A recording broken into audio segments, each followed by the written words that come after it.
Alright, today we're checking out one of those super budget IMs at like that $20 price point-ish ballpark. This isn't the Moondrop 2. I know a lot of people are asking about that. It is shipping. It is coming. Be patient. It's very popular. A lot of people ordered it, so it's gonna take a while to come here, but it's coming close, I swear to God. In the meantime, Tinhifi also has their own super budget IM that is the T1S. So with that being said, let's check it out.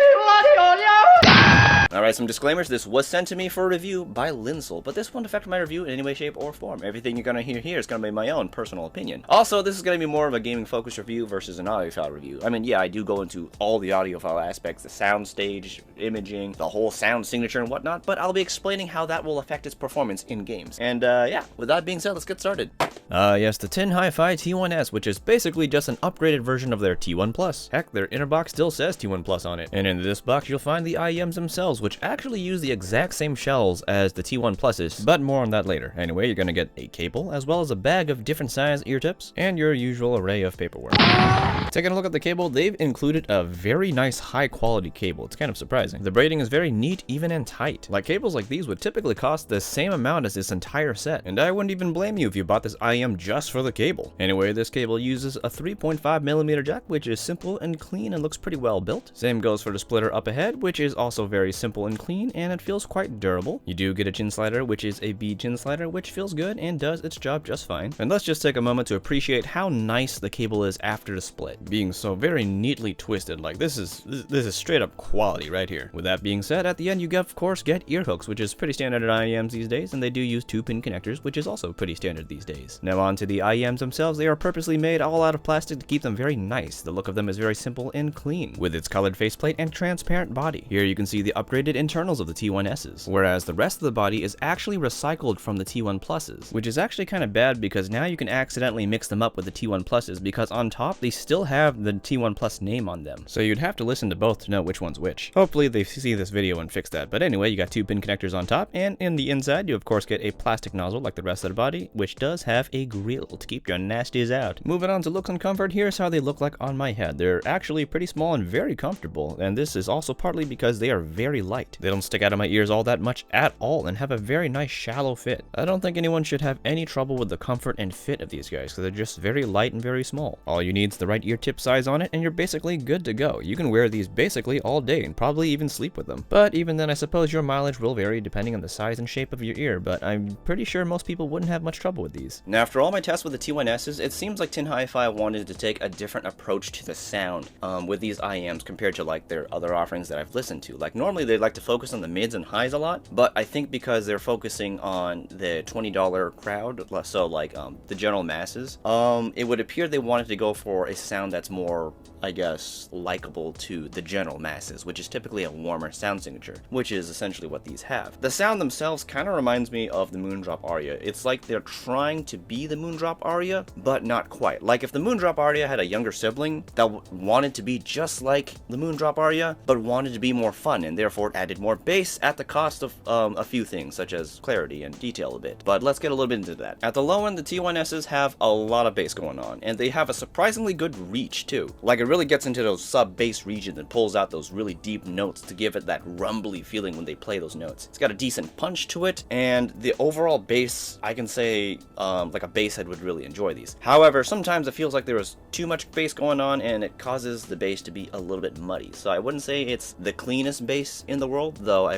I did find like the sub-bass area to be pretty clean. It's just when we get into those upper bass regions that it gets a little muddied. Now, there being a lot of bass, it also bleeds into the mids inevitably, and this causes the mids to not be as clean and detailed as they possibly can be, though there is better retrieval of like details in the upper mids. It's just like in the mid-mids that we lose a lot of details due to the bass bleed. The mids thus end up being very relaxed in sound, which isn't necessarily all bad. It's a very easygoing mid presence. It's not like very detailed or analytical, so it makes it very easy to listen to. But if you're looking for like detailed retrieval, it ain't there, chief. At least not until you get to those upper mids, but even then it's like, it's okay. At the upper range, the highs are basically what I'd expect out of like a warm pair of earbuds. And, you know, they're a little bit pushed forward, but they seem to try to follow suit with the mids where they try to relax just a little bit. So the detail and the clarity on them is just okay. It's not the most you're gonna hear in the world. It's just okay. It's like good enough amount. The range is decent. It does roll off a little bit early, probably to prevent like a little bit of harshness, or that's what I'm kind of getting out of it. Like the upper range doesn't get overly high, it doesn't get overly sharp, it never gets sibilant. It's very chill, kind of like the mids. It's like Tinhifi made these in response to like their other IEMs being commented on as being a little bit harsh at those upper ranges. But I'm just making speculations here. Anyway, let's get into the soundstage and imaging. The soundstage is small. It is an IEM after all, but for an IEM, I'd say the soundstage is about average in size. It's nothing like super big and expansive by any means. And what's interesting about these guys is that the shape of the soundstage is a little bit more round. I normally see this in like higher end IEMs. Like typically the soundstage is kind of like an oval where you have more space from your sides versus your front and your back.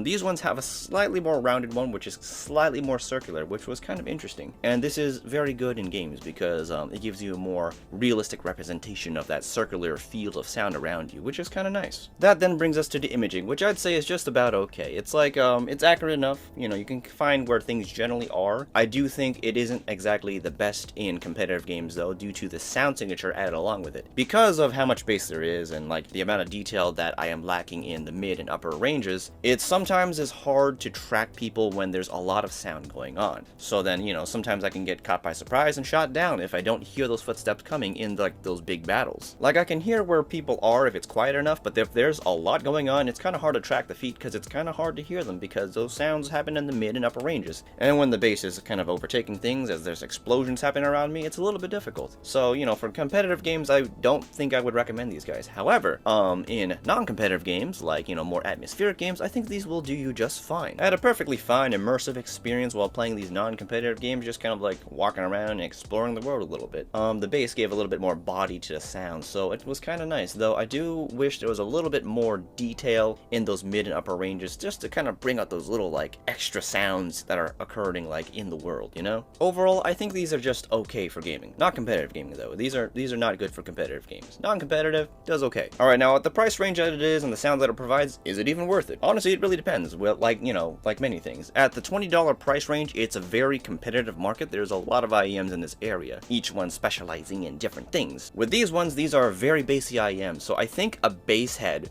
would find a lot of value in this. You know, people who would enjoy that amount of bass, the deepness of the bass, and doesn't really care too much about like how much detail there is in like the mids and the highs. A person who wants a very relaxed, easy listening experience without any like fatigue listening to them, whether it's the sound or even just wearing them because they're so comfortable and light. Now, the person I wouldn't recommend these to is someone who's looking for a set of IEMs for very competitive games where they have to track footsteps and whatnot. These are not good for those kind of gamers. Now, if you're more of a, you know, chill gamer who does more atmospheric kind of settings and you're very into bassy sounds, I think these will do you just fine at its price. It's not bad at all. Once again, this market for like the $20-ish range is very competitive, but there's a lot of choices out there. This is for someone who's more into bass and sounds that aren't like too offensive, that will give you a very easygoing time that you can wear, once again, all day. That's who these are for. And with that being said, if you do want to buy them, I will have a link in the description. It'll help me run this channel if you buy from that link down there. It gives me a slight kickback essentially. And yeah, that's